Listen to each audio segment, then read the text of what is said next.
At the northern edge of the Korean peninsula, where the air turns brittle with cold and the rivers freeze into glass, there is a place that should not exist. From a distance, it glows faintly under the grey skies, a cluster of pastel towers rising from an otherwise barren landscape. The world calls it Kim Jong Un, but those who have studied it know another name, the ghost city of North Korea. It stands on the border with South Korea, just beyond the demilitarized zone, where every blade of grass is monitored, where the silence is alive with listening devices. The city looks alive from afar, clean streets, proud buildings, a tall concrete tower crowned with a massive North Korean flag. Yet no one truly lives there. Imagine standing at the border on the southern side, peering through binoculars as the mist lifts from the valley. You see what appears to be a utopian village, perfectly arranged, eerily symmetrical. But look longer, and the illusion begins to unravel. The windows reflect no movement, no flicker of life. The lights in the buildings turn on and off at precise hours, as if controlled by a single unseen hand. Through a telescope, one can see that the glass panes are painted, not transparent at all. The streets are wide and empty, swept clean by soldiers rather than citizens. Kim Jong Un was built to be seen, not lived in. The story begins in the 1950s, after the Korean War ended in uneasy stalemate. Two Koreas, one free, one sealed, faced each other across the world's most militarized border. The demilitarized zone, or DMZ, stretched 160 miles long and 5 miles wide. Within that narrow strip of land, the tension between ideology and illusion took physical form. In the south, the village of Daeseongdong remained inhabited by farmers under strict watch. In the north, Kim Il-sung ordered the construction of a model city, a symbol of socialist prosperity that could be seen from the south. It would be proof, he declared, that life under his rule was superior. Yet what rose from the dust was a city of deception, a hollow stage set where not a single citizen was free to dwell. In its earliest years, the ghost city served a simple purpose: propaganda. Loudspeakers mounted on tall poles once blasted revolutionary music and slogans across the border, promising wealth and unity to anyone who would defect northward.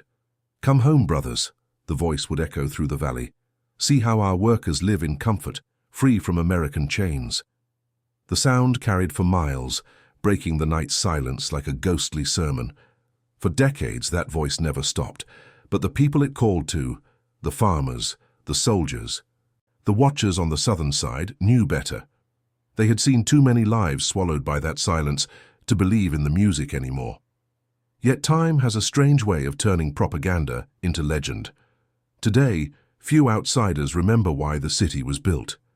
Satellite images show it still stands, eerily untouched, as if frozen in time. To the South Koreans who visit observation points along the border, it looks like an abandoned film set. But for North Korea, it remains a psychological weapon, an artifact of a long war that never truly ended. Still, Kim Jong Un is not the only ghost city in the north. Over the decades, Kim Il-sung's successors, his son Kim Jong-il and grandson Kim Jong-un, have each raised their own monuments to illusion, cities designed to impress outsiders, to conceal suffering beneath a veneer of order and grandeur. The world sees the glass towers of Pyongyang, the parades of perfectly synchronized citizens, the giant portraits of smiling leaders. But beyond those images lies a system obsessed with appearances, one that builds entire cities to hide the emptiness inside. When Kim Jong-un rose to power in 2011, he inherited a country paralyzed by famine, isolation, and fear. Yet to the outside world he promised modernity: skyscrapers, resorts, luxury districts. The international press showed glossy photographs of new high-rises and wide boulevards, presented as proof that North Korea was changing. But deep inside, near the country's northern frontier, something stranger was being built. In 2013, satellite analysts noticed a massive new project taking shape near the Yalu River. Rows of high-rises, perfectly aligned, yet disconnected from nearby infrastructure. Roads led into the complex, but did not continue beyond. It appeared suddenly like a mirage.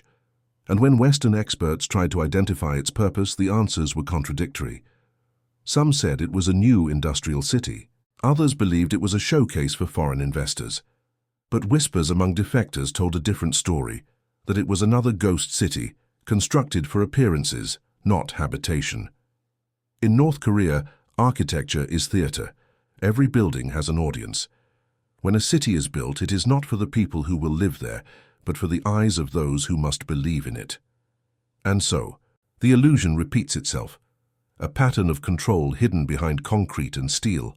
To understand the ghost city is to understand the psychology of the regime itself, a system where reality is replaced by spectacle and truth by design.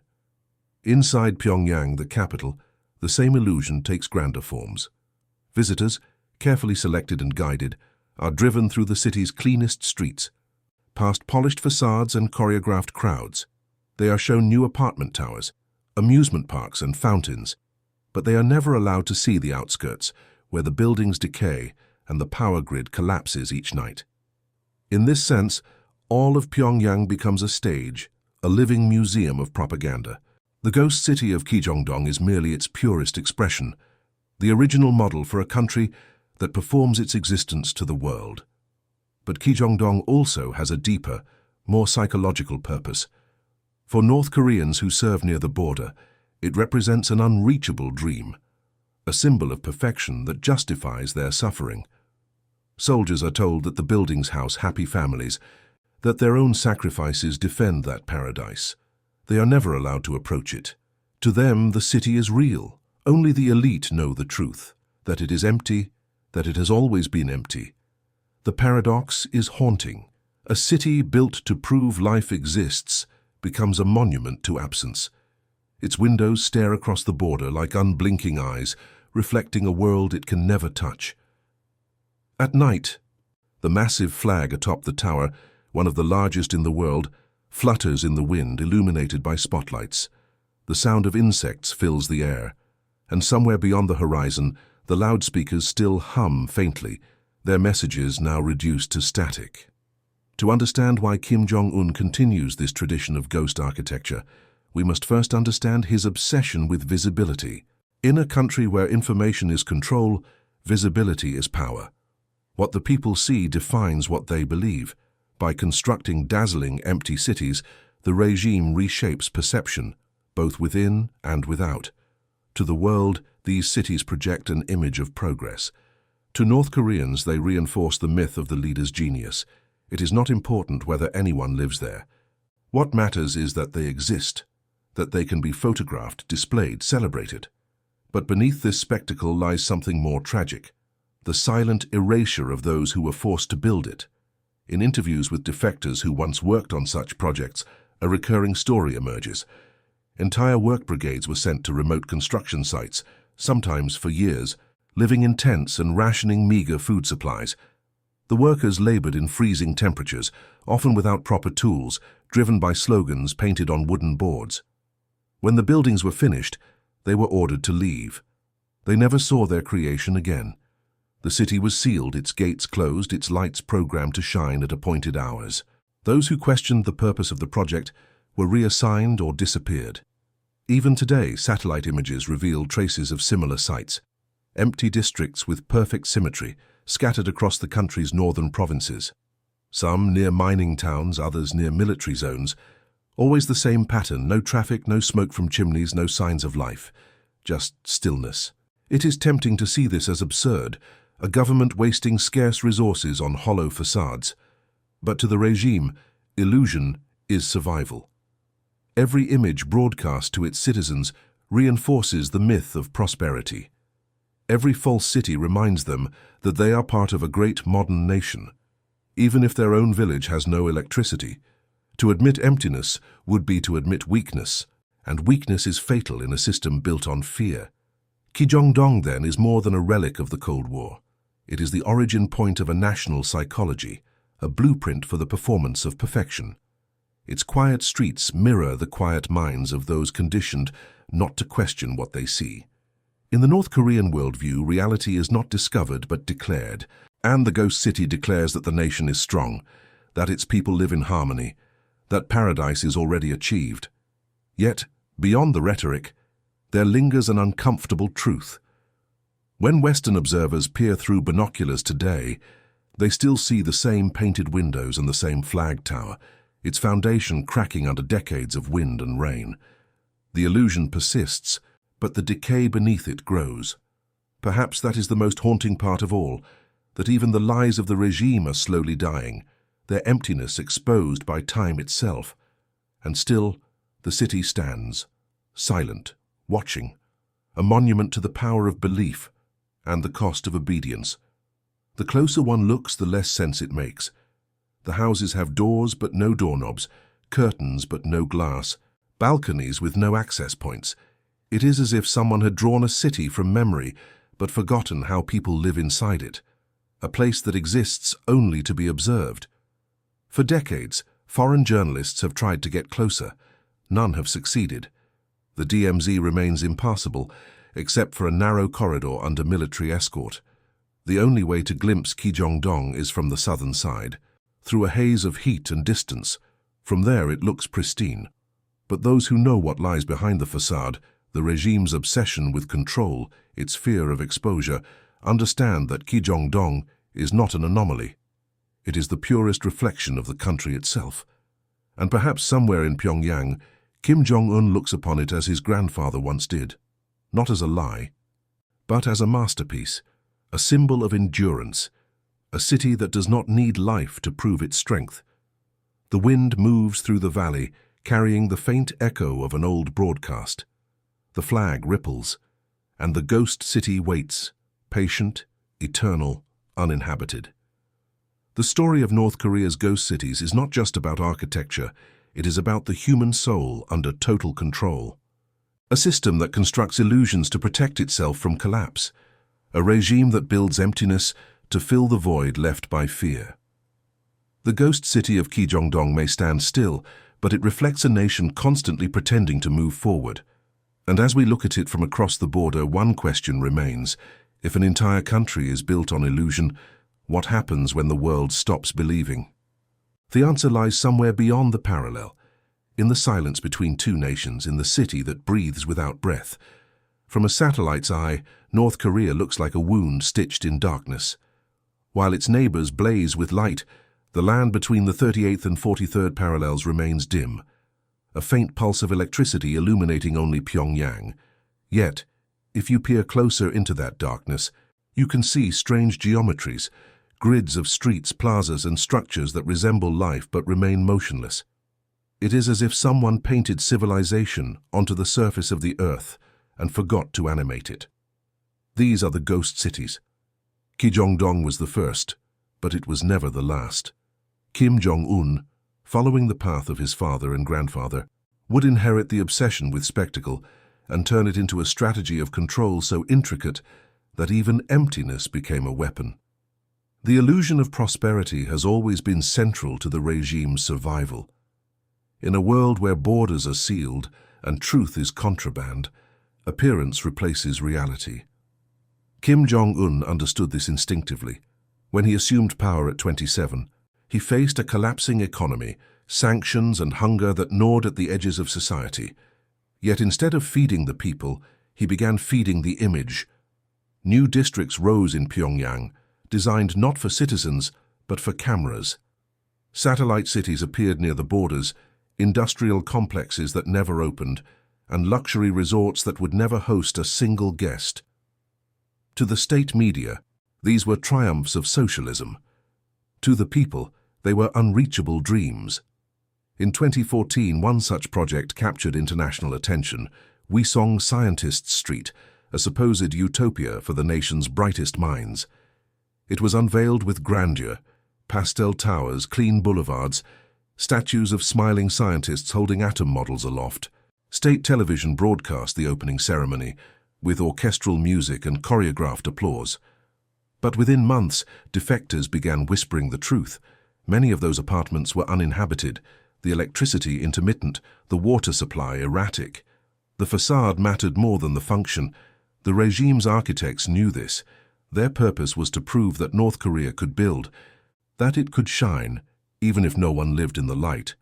Across the Yalu River in the border town of Sinuiju, another phantom rose, an entire economic zone that promised to rival Shenzhen. The promise was staggering, a city of commerce, hotels and factories, where North Korea would finally open itself to the world. But the bridges leading to it were closed. Visitors who crossed from the Chinese side found empty buildings, half-finished roads, and soldiers guarding nothing. The banners proclaimed progress, but progress never came. The project stalled, the workers vanished, and the city became a silent exhibit of ambition without substance. Why would a regime pour its scarce resources into emptiness? Because in North Korea, visibility is control.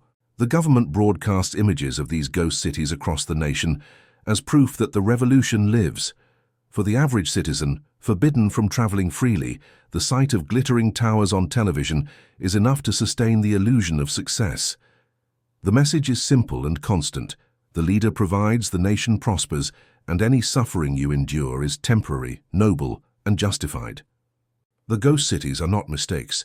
They are mirrors reflecting what the state needs its people to believe. Inside Pyongyang, this performance reaches its peak. When foreign delegations visit, they are driven through carefully curated routes. Past the Mansudae Grand Monument, the Mirai Scientist Street and Ryomyong Street. They see modernity, clean facades, smiling citizens. But if one looks beyond the glass, the cracks begin to show. At night, most of the city plunges into darkness, entire districts losing power for hours. Elevators stand still. The fountains freeze. The new apartments, often reserved for loyal families or used to impress visitors, remain half empty because few can afford the heating or maintenance. One defector, a former engineer, once described how they built a new district in Pyongyang, not to house people, but to silence doubt. When there is hunger, he said, the leader builds towers. When there is fear, he builds statues. When there is despair, he builds a city. Each construction project becomes a psychological monument designed to redirect emotion into admiration. Even emptiness can be patriotic if the party commands it to be. This strategy reaches deeper than architecture. It defines the rhythm of life. Schools teach children to draw perfect cities on paper, complete with fountains, gardens, and portraits of Kim Il-sung and Kim Jong Un. They are told that these drawings represent the future paradise of the revolution. Workers are taught to clean empty buildings as if they were occupied, because dust on a model city is seen as betrayal. Soldiers patrol deserted streets to maintain order in places where no one lives. Every act becomes part of the illusion, every gesture a contribution to the grand performance. The ghost city of Kijongdong was once meant to lure South Koreans across the border. Today, its descendants lure no one. They serve instead to reinforce the myth of Kim Jong Un's power. Even as the country struggles to produce enough food, construction continues. In 2018, Kim announced the creation of Samjeon City, a vast modern socialist paradise near Mount Paktu, the sacred birthplace of the revolution. Satellite images showed rapid development, new housing blocks, schools, stadiums, even an airport. Yet when foreign visitors arrived years later, the streets were empty, the air eerily still. The few residents were government employees relocated for appearances. They lived under strict supervision, forbidden to leave. Every building was immaculate, every face expressionless. Samjeon, like Kijongdong, was less a city than a message carved into the earth. It said to the world, "We are not broken." But behind its clean lines lay the same story repeated endlessly: forced labor, hunger, silence. Workers who built it slept in wooden huts and ate frozen corn porridge. Many never returned home. Some vanished entirely. The government called it voluntary devotion. In truth, it was sacrifice to sustain an illusion that had become indistinguishable from faith. Kim Jong Un's obsession with grand urban projects intensified after 2016, when sanctions began strangling the economy. The more isolated the nation became, the more it needed to appear strong. Cities became the regime's new theater, each construction site a stage for televised miracles. Foreign journalists allowed into Pyongyang during anniversaries were guided through spotless neighborhoods and empty parks. They were shown supermarkets filled with goods, though none could purchase them. Everything was designed to be looked at, not lived in. Even within Pyongyang there are invisible borders. The core districts, those near Kim Il-sung Square or the Taedong River, shine with marble and neon. Beyond them lies the other city, crumbling apartment blocks, unlit streets, silence. The people there see the glow from a distance but cannot enter. The light is not for them. In a country where even sunlight is political, illumination becomes hierarchy. The privileged few bask in it. The rest are left in the shadows. The ghost city in this way extends beyond geography. It becomes a state of mind, a collective hallucination sustained by fear and repetition. In classrooms, children memorize poems about new cities rising under Kim Jong Un's guidance. In the media, announcers speak of the era of great construction with trembling voices, and yet each image hides the same truth. There is no era, no prosperity, only performance. Still, to outsiders, the illusion sometimes works. Diplomats visiting the country leave with mixed impressions. It's cleaner than I expected, some say. The architecture is beautiful. They don't realize that the very beauty they admire was designed to deceive them. For North Korea, architecture is diplomacy, a silent argument that says, we are capable, we are civilized, we are modern. In this sense, the ghost city is not just a domestic tool of control, but an international mask.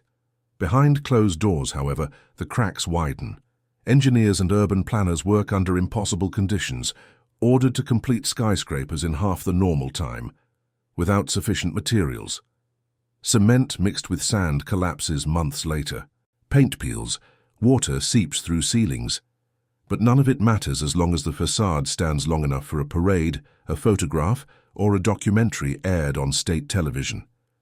Once the cameras leave, the lights dim, and the silence returns. Perhaps the most haunting revelation comes from those who have escaped.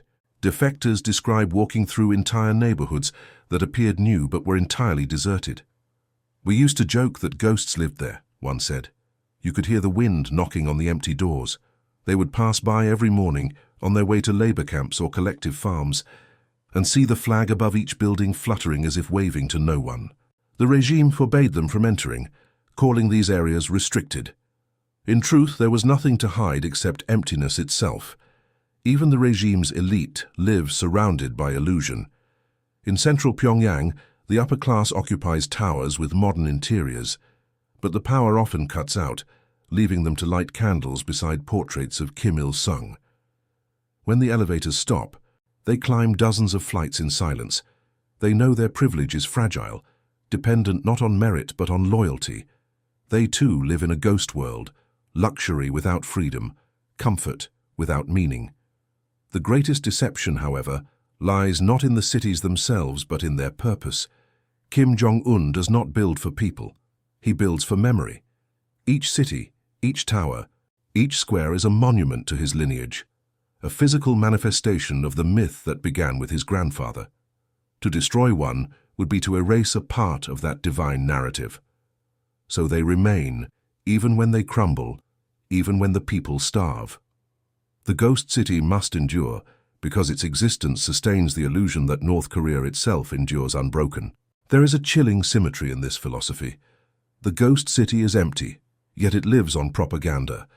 The nation is impoverished, yet it thrives on pride. Each illusion feeds the other in a cycle that has lasted for generations. To the regime, the image of perfection is more valuable than perfection itself, and so Kim Jong Un continues to build, not for habitation, not for hope, but for control. In a world obsessed with visibility, he has created a kingdom of mirrors, cities without people, streets without footsteps, lights without warmth. The ghost city of Kijongdong was merely the first reflection in a hall that stretches endlessly northward, each illusion reinforcing the next. To look upon it is to understand the architecture of fear, a design so meticulous that even the void becomes convincing. As night falls across the peninsula, the border lights flicker to life. From the southern observation posts, one can see Kijongdong's towers glowing faintly under the moon. The same rooms, the same patterns, unchanged for 70 years. But in Pyongyang, new ghosts rise every year: Samjeon, Wisong, Ryomyong, each one built to conceal, to distract, to remind. The pattern is old, but the purpose is eternal. And somewhere within those empty walls, under the painted windows and silent corridors, lies the echo of a question no one dares to ask. What is the cost of a dream no one is allowed to live in? The answer begins to whisper through the cracks of concrete, through the whine of the wind that rushes down from Mount Pektu. It tells of the unseen, the workers who vanished, the families who believed, the lives erased to maintain the illusion. The ghost city was never just a place. It was the blueprint for an entire nation's consciousness. Imagine standing inside one of those towers. The wind presses against the hollow walls, whistling through cracks that no one was meant to hear. Dust covers the floor like snow. The air smells faintly of concrete and rain. Every sound echoes. There is no furniture, no movement, no trace of life, only silence, stretched thin over empty space. This is the true face of North Korea's modern miracles, structures meant to impress the world, abandoned before their purpose began. Yet within that emptiness lies the most important part of the story, the people who built them, who died for them, and who were forgotten by the time the flag was raised. For those workers, construction was not a profession, it was a sentence. Many were drafted from rural provinces, taken from their families without explanation. They were told they were serving the leader, that their labor was an honor. But what awaited them was exhaustion, hunger, and silence. Food rations barely sustained them, their bodies weakened under winter winds and summer heat. Yet the work could not stop. Failure to meet quotas was treason. To slow down was disobedience. To speak of fatigue was disloyalty. So they built, one brick at a time, their sweat freezing into the mortar. When a worker collapsed, others were ordered to keep working. When one disappeared, no one asked why. Defectors who once labored on such sites described nights when the floodlights never turned off. "We slept 2 hours, maybe 3, one recalled. We built a city no one would live in." They were not given blueprints, only slogans. Speed is loyalty. Stone by stone for the marshal. The only visitors were officials and photographers, arriving just before completion to stage triumphant images for the state news. When the cameras left, so did the officials. The workers remained behind to dismantle their own camps, leaving no trace they had ever been there. Some of those cities were meant to be occupied, at least in theory. But as shortages deepened, electricity never came, water pipes froze, and the people assigned to move in refused quietly, terrified of isolation in those desolate new districts. The state could not admit failure, so it pretended success. The news showed families smiling from balconies that no one had ever stood on. Those who questioned the truth were re-educated, their names erased from the records. To live under such a system is to inhabit two realities at once, one visible, one forbidden. On the surface, a perfect nation of order and pride. Beneath it, an unspoken world of fear and hunger. Every North Korean learns to navigate that dual existence. Children are taught not to ask where food comes from, or why neighbors vanish, or why the electricity fails. They are taught that everything the leader builds is sacred, even if it crumbles. To doubt the perfection of the nation is to confess weakness of faith, and faith in North Korea is survival. The ghost city is the physical embodiment of that psychological split. It is a place where lies become architecture. The painted windows, the synchronized lights, the empty streets, each one reflects the larger illusion that defines life under the Kim dynasty. People are taught to walk through emptiness and call it abundance, to stand in silence and call it unity, to look at nothing and see glory. Over time, the mind reshapes itself to fit the lie. It stops questioning. It adapts. This adaptation, this forced obedience is not accidental. It is engineered. From the earliest years of schooling, North Koreans are immersed in what the regime calls Yusha thought, the philosophy of self-reliance that masks absolute dependence on the state. The curriculum blends history, ideology, and worship into a single narrative. The Kims are not rulers, they are divine architects of destiny. The cities they build are not concrete, they are the bones of the revolution itself. To criticize them, even privately, is to attack the nation's soul. And so each ghost city becomes a shrine. Workers pray through labor, citizens express gratitude through silence. The illusion is maintained not only through propaganda, but through ritual. Every morning, people bow to portraits of Kim Il-sung and Kim Jong-il. Every broadcast praises Kim Jong Un's boundless love for the people. The more the nation suffers, the louder the praise becomes. This psychological conditioning creates a loop where hardship reinforces loyalty. The emptier the cities, the more sacred they appear. But behind the ritual lies terror. The Ministry of State Security watches every word, every gesture. Informants live among friends and families, trained to report whispers of doubt. When someone disappears, their absence is explained away as reassignment or illness. In reality, they are taken to Kwanliso, political prison camps hidden in mountain valleys. Some will never emerge. Others are broken and returned as warnings. Within those camps, the same slogans echo: work is faith, loyalty is life. Prisoners build roads, factories, and sometimes even parts of the ghost cities themselves. The regime turns its enemies into the labor that sustains its illusions. In one account from a defector who survived a northern labor camp, the prisoners were ordered to construct a model town for a visiting delegation. It looked beautiful when they came, and she said, then when they left, we tore it down. The regime builds, destroys, rebuilds, each act a performance. It is the act of creation that matters, not the outcome. Construction becomes a ritual of control, a reminder that only the leader decides what exists. This endless cycle of illusion seeps into the human heart. Over years, people forget what truth feels like. They begin to believe that the city on the horizon really is full of laughter and light. They convince themselves that their hunger is noble, that their suffering proves devotion. Hope becomes a form of obedience, and in this obedience the regime finds its most loyal subjects. In the countryside, far from Pyongyang's staged perfection, ghost towns of another kind appear. Villages abandoned by famine, their homes collapsing into earth. The government calls them temporary relocations. The survivors are moved to collective farms or construction brigades. Those who die vanish quietly from the statistics. The state counts buildings, not lives. It is easier to measure loyalty in concrete than in compassion. Yet despite the cruelty, many citizens still believe. Faith in the leader is not simply imposed, it is inherited. Decades of propaganda have woven it into the rhythm of life. To question the system is to question one's family, one's identity, one's purpose.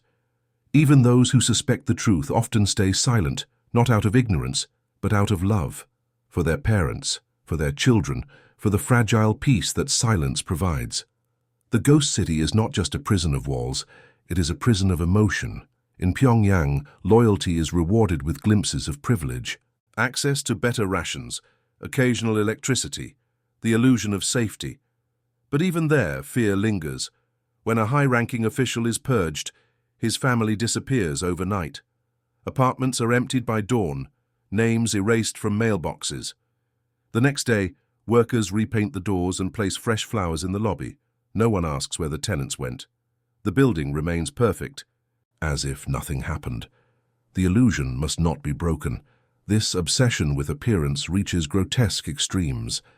During national holidays, entire neighborhoods are ordered to stage collective joy.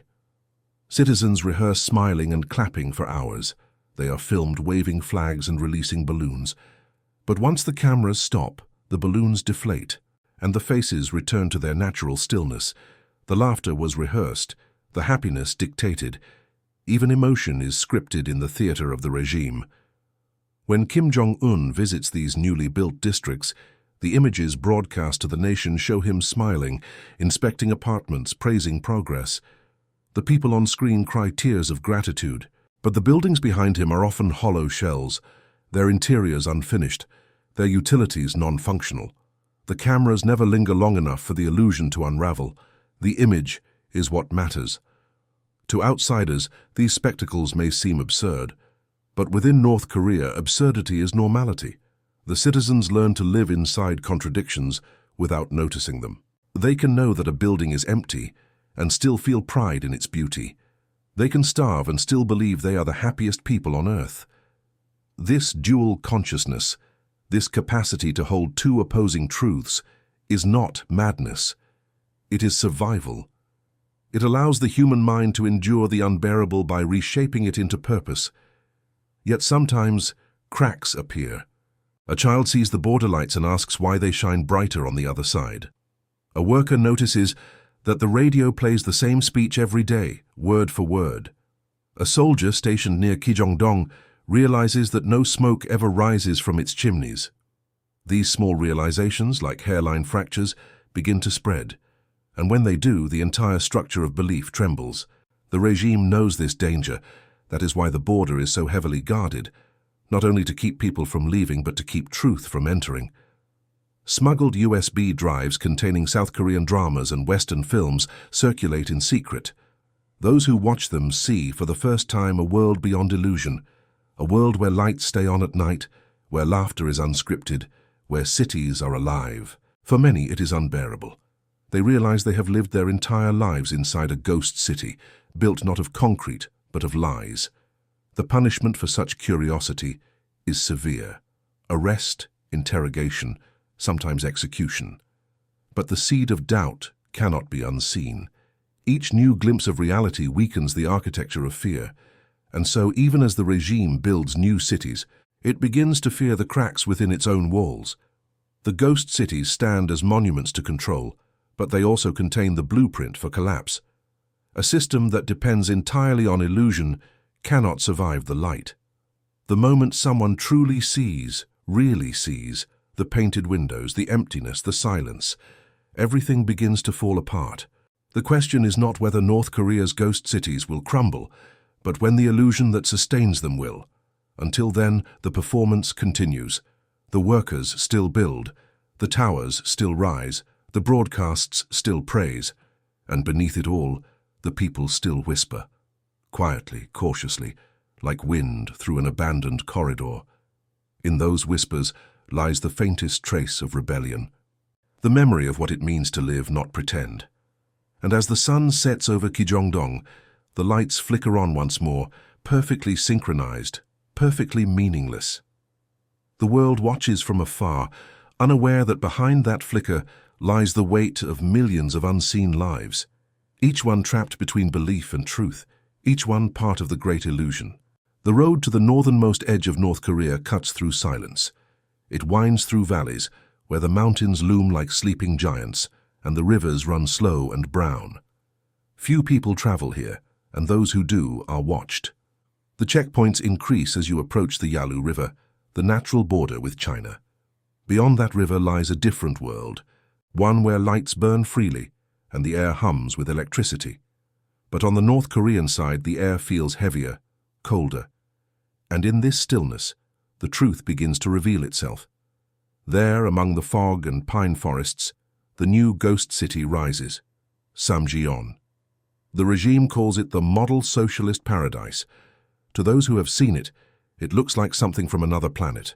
Rows of perfect buildings, each painted the same pale shade of blue and white, their rooftops sharp and symmetrical, like military formations. Snow settles gently on the streets, untouched by footsteps. Loudspeakers play soft revolutionary music that no one listens to. On state television, Samjion is described as the birthplace of a new era, but to the few who have visited, it is a mirage, a physical echo of the first ghost city, Kim Jong Un. Kim Jong Un built Samjion to prove that his nation could modernize, that it could stand tall against the outside world, despite sanctions, famine, and isolation. He promised luxury apartments, schools, and ski resorts, yet what truly exists there is theater. During the grand opening in 2019, he stood before the cameras, smiling, surrounded by officials clapping in perfect rhythm. Snow fell like confetti, but the people who built that city, the thousands of workers sent from across the country, were nowhere to be seen. Most had been sent back to their villages, exhausted, malnourished, silenced. Some never returned at all. Defectors later revealed that construction on Samjion had consumed not just money, but human lives. Entire families were relocated for labor. Villages were emptied, their inhabitants told they were serving the nation's destiny.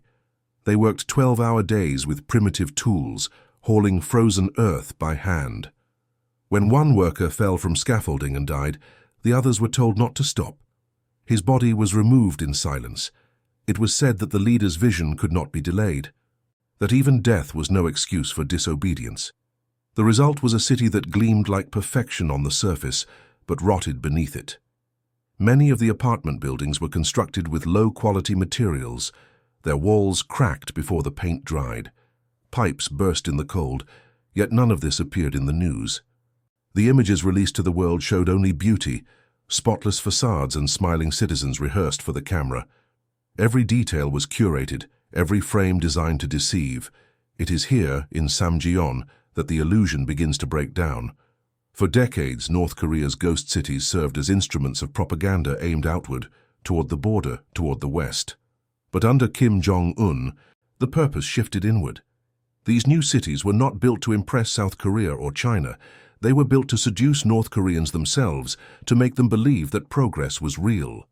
The regime had discovered something profound, that people do not need to experience prosperity to believe in it.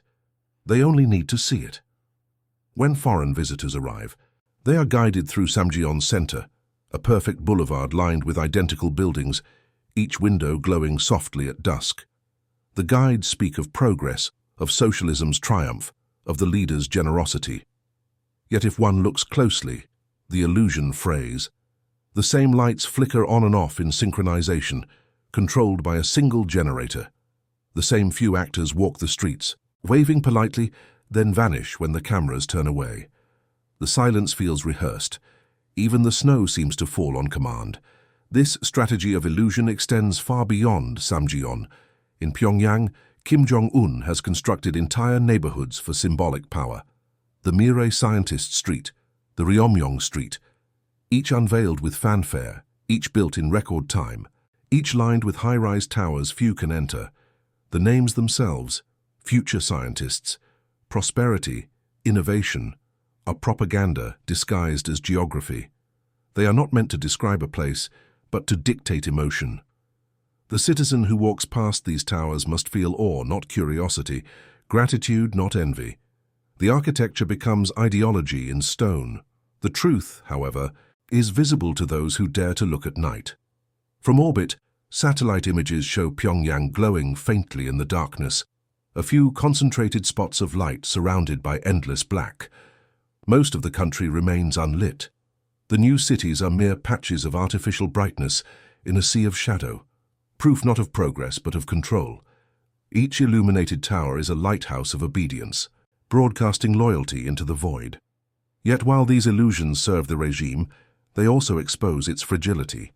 A government that must constantly prove its greatness is one that secretly fears its own weakness. Kim Jong Un's ghost cities are monuments not of strength but of insecurity. Each new construction screams a silent confession that the regime cannot afford truth. It must keep building, endlessly, to mask the emptiness beneath. The cost of this illusion is staggering. While resources pour into marble facades and neon lights, the countryside starves. In the provinces of Hwanghae and North Hamgyong, families survive on grass and bark. The children are smaller, their faces hollow. Hospitals lack medicine, schools lack heat. But state television continues to broadcast images of new skyscrapers, new boulevards, new miracles. The gap between image and reality widens, and with it grows the quiet despair of those who see but cannot speak.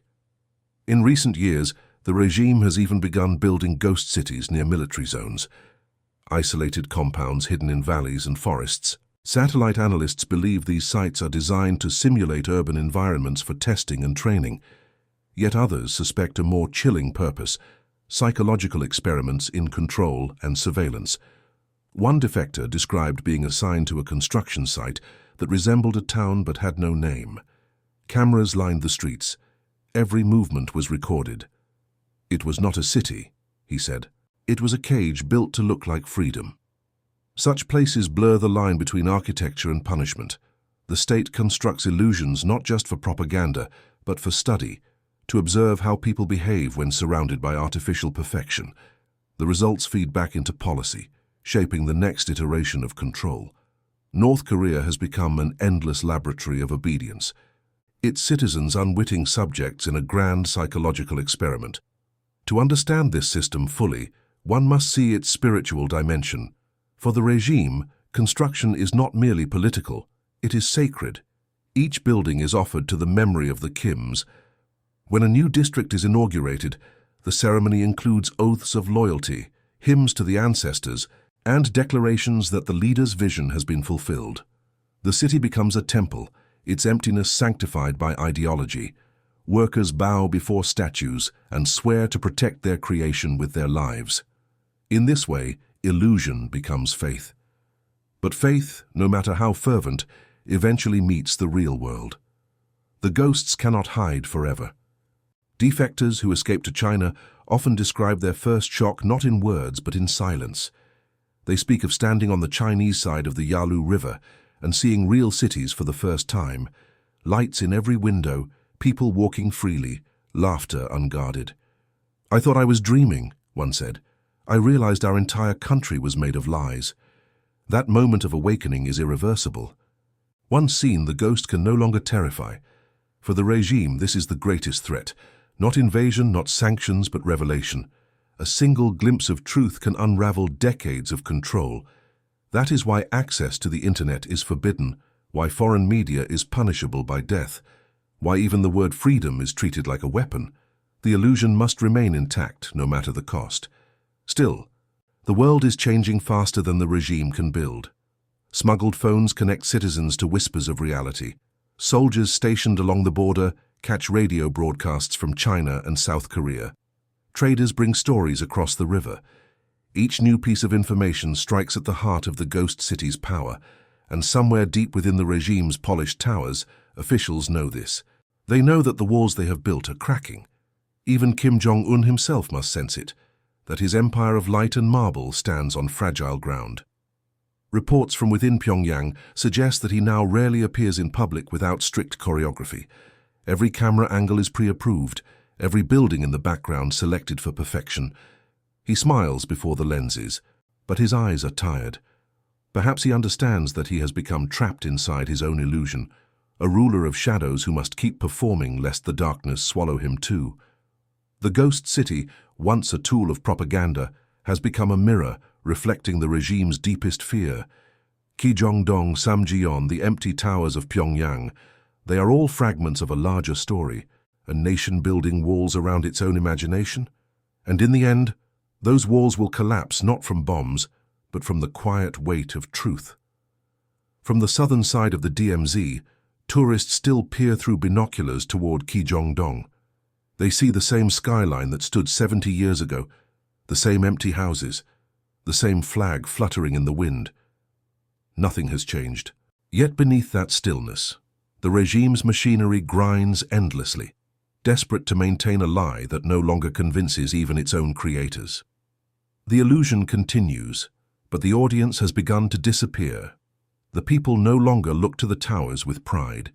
They look to the horizon, toward the lights that never go out, toward the laughter that doesn't need permission. And in that longing, the ghost city begins to fade. At night, the border goes quiet. The wind slides down from the northern hills and carries the smell of pine and smoke. Across the valley, the flag in Kijongdong sways slowly, almost reluctantly, above the motionless rooftops. From afar, it still looks like a living city, a trick of the eye. Lights blink behind painted windows, flickering in rehearsed patterns. But when you look long enough, you notice the rhythm never changes. The same rooms glow, the same windows darken. A heartbeat without a pulse. The soldiers on the southern side have seen it so often that they no longer stare. To them, the ghost city is a shadow of a story that ended decades ago, a relic of a time when propaganda spoke louder than hunger. Yet to those who live under its gaze, it is something far more profound, the reflection of an entire country built upon an idea, not a truth. North Korea's ghost cities, from the first hollow village at the DMZ to the immaculate facades of Samjiyon, are monuments to illusion. But illusions are not harmless. They consume what is real to sustain themselves. They devour lives, faith, and time. Every painted window hides the absence of a family that never existed. Every tower that rises swallows the food that might have fed the living. Every street light that glows in emptiness drains the darkness elsewhere. And somewhere beneath those lights, A generation learns to mistake silence for peace.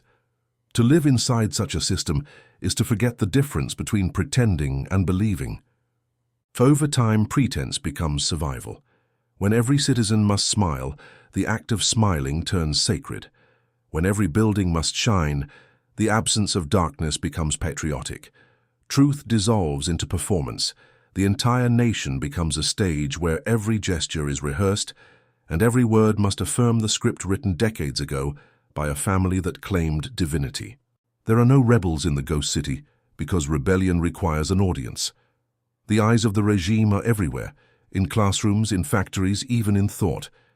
Yet, paradoxically, that same surveillance breeds its own blindness. When every citizen learns to hide behind a mask, no one truly sees anyone else.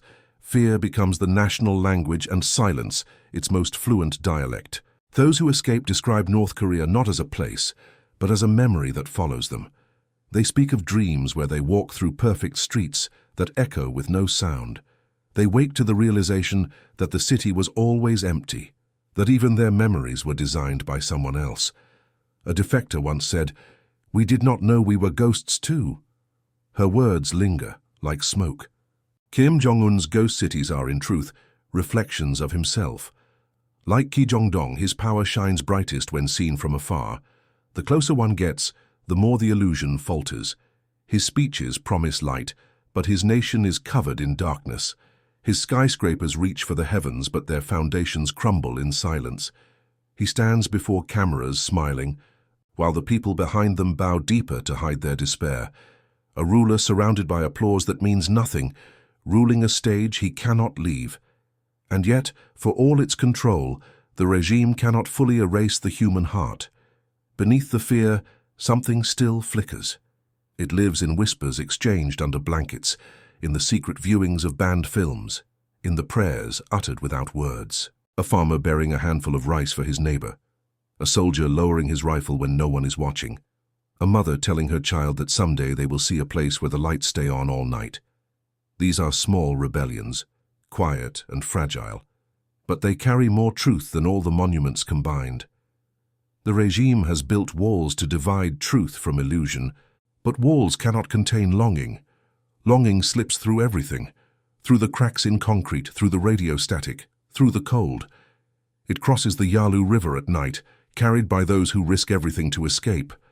It reaches the southern border, where the lights of Seoul shimmer like a promise.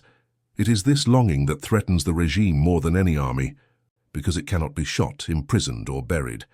The world outside often looks at North Korea through the lens of fascination, the mystery, the absurdity, the danger. But behind every strange rule and every empty city lies a simple human tragedy. A people taught to love an illusion because they were never allowed to see reality. The ghost cities are not curiosities, they are warnings. They show us what happens when truth becomes the enemy of power, when architecture replaces empathy, when silence is mistaken for order.